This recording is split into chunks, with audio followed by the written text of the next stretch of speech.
सुप्रभात। छत में खिले हैं गुलदावरी के फूल।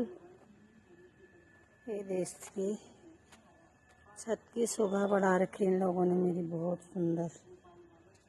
ये दोस्तों बहुत बड़े वाले गुलदावरी हैं, गेंदे के। ये मैंने सारे बीज के लिए रख दिए दोस्तों, इसमें से एक भी नहीं तोड़ रखे हैं मैंने, तो ये बीज के लिए रख दिए हैं। कितने सुंदर खिल रहे हैं देखिए।